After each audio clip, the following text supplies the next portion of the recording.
Hello বন্ধুরা, অন্নপূর্ণা রান্নাঘরে তোমাদের সবাইকে স্বাগতম। আজকে তোমাদের সঙ্গে একটা রেসিপি শেয়ার করব, সেটা হচ্ছে চাল কুমড়ো চিংড়ি মাছ। এই যে চাল কুমড়োটা দেখছো, এখানে একটা চাল কুমড়ো কুচি কুচি করে কেটে নিয়েছি। আমাদের বাড়ির গাছে এই একটাই চাল কুমড়ো হয়েছিল, তাই আজকে আমি চিংড়ি মাছ দিয়ে এটা করবো। আর এখানে 250 চিংড়ি মাছ খোসা ছাড়িয়ে 200 গ্রাম হয়েছে।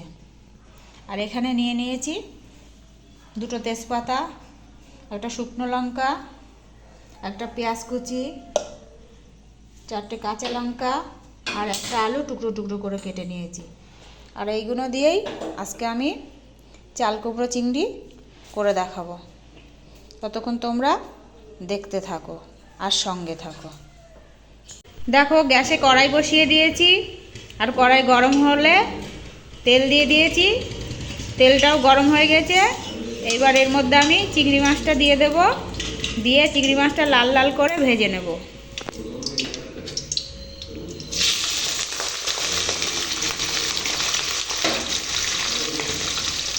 এই চিংড়ি মাছ দিয়ে দিলাম। এবার এই চিংড়ি মাছটা আমি লাল লাল করে ভেজে নেব, তারপরে আমি তোমাদেরকে দেখাচ্ছি। চিংড়ি মাছ লাল লাল করে ভাজা হয়ে গেছে। এইবার এর মধ্যে দিয়ে দেব শুকনো লঙ্কা, তেজপাতা, আর দিয়ে দেব কিছুটা কালো জিরের ফোড়ন।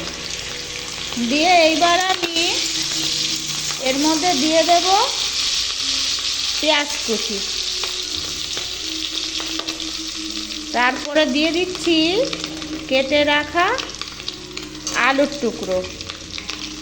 দিয়ে এইবার আমি এইগুলোকে ভালো করে আবার আলু পেঁয়াজ সব লাল লাল করে ভেজে নেব। তারপরে আমি এর সঙ্গে আমি চাল কুমড়ো কুচি অ্যাড করে দেব। ততক্ষণ তোমরা দেখতে থাকো। দেখো, আলু চিংড়ি মাছ কি সুন্দর লাল লাল করে ভাজা হয়ে গেছে। এবার এর মধ্যে আমি চাল কুমড়োটা দিয়ে দেব, দিয়ে ভালো করে ঘেঁটে দেব। এবার আমি এর মধ্যে দিয়ে দেব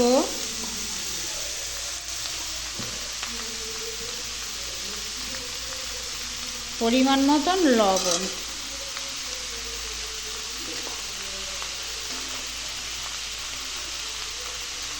এক চামচ জিরের গুঁড়ো।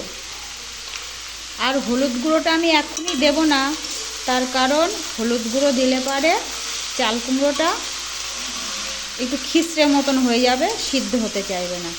চাল কুমড়োটা যখন সিদ্ধ হয়ে নরম হয়ে যাবে, তখন আমি এর সঙ্গে হলুদ গুঁড়ো দেবো।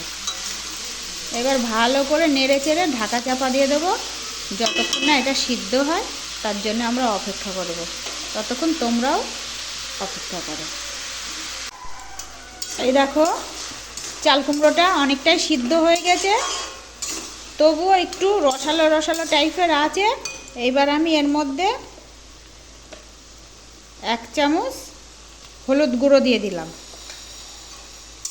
দিয়ে ভালো করে ঘেঁটে দিলাম। কিন্তু দেখা যাচ্ছে যে এখনও একটু রসা রসা আছে, তাই এটাকে ভালো করে একটু জাল দিয়ে শুকনো করে নেব। তোমরা দেখতে পাচ্ছ এইবার কি সুন্দর রান্নাটা একদম শুকনো শুকনো হয়ে গেছে।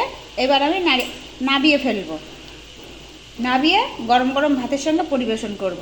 খেতে খুব ভালো লাগবে, আশা করছি। তোমরাও করে খেয়ে দেখবে কেমন লাগে। ধন্যবাদ।